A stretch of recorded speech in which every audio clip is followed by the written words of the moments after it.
Hello दोस्तों, मेरा नाम है विश्वेश और आप देख रहे हैं इको मास्टर। और आज हम लोग बात करने जा रहे हैं करेंसी के बारे में या फिर पैसे के बारे में। तो क्या होता है पैसा, कैसे बनता है ये, कौन बनाता है इसको, क्या है इसका इतिहास, क्यों कागज के बनते हैं नोट, और ऐसे ही बहुत सारे सवालों के बारे में आज हम इस वीडियो में जानकारी लेंगे। कोई भी करेंसी दोस्तों किसी भी देश में एक as a medium of exchange के तौर पर काम आती है। जैसे आप उससे कोई भी गुड्स ले सकते हैं, कोई भी सर्विस ले सकते हैं, जैसे डॉक्टर, लॉयर, इंजीनियर या फिर एक्सेट्रा एक्सेट्रा। ऐसी कोई भी सर्विस आप उससे खरीद सकते हैं या फिर ले सकते हैं, उसका इस्तेमाल कर सकते हैं आप। तो करेंसी ज्यादातर नोट या फिर कॉइन के फॉर्म में होती है और कोई भी देश की, किसी भी देश की सेंट्रल बैंक उस करेंसी को as a distributor and as a manufacturer के तौर पर यूज करती है। जैसे इंडिया में हमारी करेंसी जो है, इंडियन रुपी जो है, वो रिजर्व बैंक ऑफ इंडिया की इंडिया से छापे जाते हैं और उसके डिस्ट्रीब्यूट करने की जिम्मेदारी भी रिजर्व बैंक ऑफ इंडिया की ही होती है। वैसे अगर हम इतिहास में झांके तो हमें ये देखने को मिल सकता है कि पहले बार्टरिंग सिस्टम हुआ करता था, जिसमें लोग गुड्स के बदले में गुड्स एक्सचेंज करते थे। उनकी रोजमर्रा की चीजें किसी भी गुड्स को एक्सचेंज करके वो लेते थे। जैसे कोई फार्मर है और उसको वो गेहूं उगाता है और उसे कोई भी चीज लेनी है तो वो गेहूं एक्सचेंज करके वो चीज लेगा।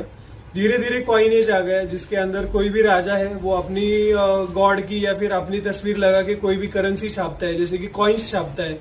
वैसे उस एज में ज्यादा से ज्यादा गोल्डन, सिल्वर ऐसे टाइप के कॉइन्स की यूज किया जाता था। तो करेंसी छापता है और उससे वो अपनी टेरिटरी में एज अ करेंसी या फिर as a medium of exchange use करने की परमिशन देता है लोगों को। पहली बार पेपर करेंसी का इस्तेमाल चाइना ने कुछ अराउंड 1000 बीसीस के अराउंड किया था।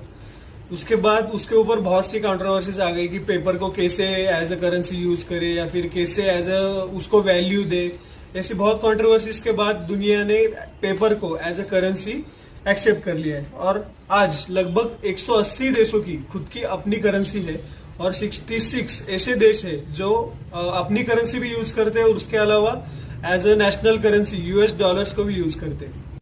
अक्सर हमने बहुत से डिमोनेटाइजेशन में देखा होगा कि कोई भी कंट्री अपने डिमोनेटाइजेशन में अपने पुराने नोटों को, पुराने कॉइन्स को बंद कर देती है, बैन कर देती है और नए नोट्स, नए कॉइन्स मार्केट में आ जाते हैं और लोग उसका इस्तेमाल करने लगते हैं।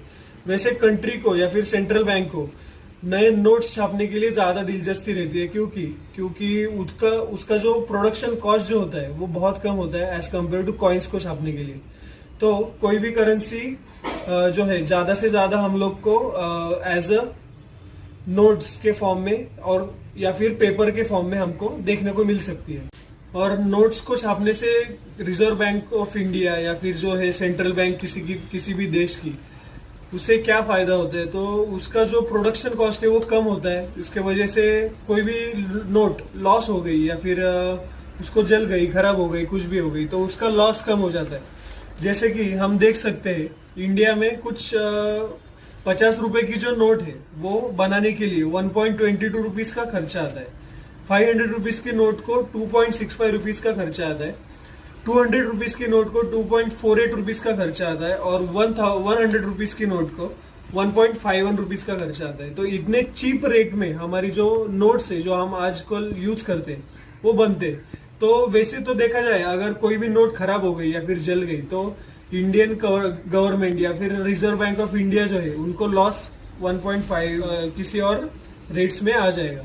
आरबीआई के कुछ बेसिस होते हैं या फिर कुछ बेस होते हैं जिसके ऊपर वो करेंसी छापती है या फिर करेंसी बनाती है। जैसे कि जीडीपी हो गया, जीडीपी का ग्रोथ रेट हो गया, अगर एक साल में जितना इंटरेस्ट बढ़ता है कंट्री में वो इंटरेस्ट रेट हो गया। उसके बाद फॉरेन एक्सचेंज रिजर्व जो है उसके ऊपर डिपेंड करता है, या फिर गोल्ड रिजर्व है इंडियन गवर्नमेंट के पास जितने गोल्ड रिजर्व है उसके ऊपर डिपेंड करता है कि कितनी नोट छापी जाती है। टोटल एक्सपोर्ट अपनी कंट्री से कितना हुआ है ये सब भी उसके अंदर कैलकुलेट किया जाता है कि उसके हिसाब से आरबीआई जो है अपने करेंसी छापती है। ज्यादातर देश इंटरनेशनल ट्रेड के लिए यूएस डॉलर का इस्तेमाल करते हैं और ज्यादातर देशों ने, मैक्सिमम देशों ने आज की दुनिया में यूएस डॉलर को as a international currency accept कर लिया है। और हमारा फॉरेन एक्सचेंज मार्केट जो है इसके अंदर हम कोई भी करेंसी खरीद सकते हैं या फिर बेच सकते हैं। हमारी इंडियन रुपीस की जो वैल्यू है यूएस डॉलर के हिसाब से, तो आज देखे जाए तो 70 से 80 रुपए पर यूएस डॉलर हमें पे करना पड़ता है इंडियन रुपीस में।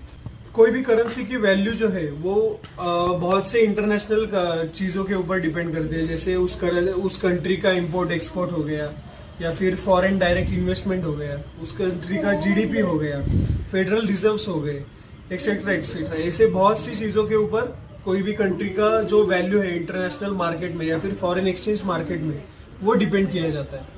तो आपको ये जानकारी कैसी लगी दोस्तों, ये बताने के लिए मुझे कमेंट बॉक्स में जरूर कमेंट कीजिएगा, और आपको ये वीडियो अच्छा लगा तो लाइक, शेयर और सब्सक्राइब जरूर कीजिएगा। Thank you, have a nice day.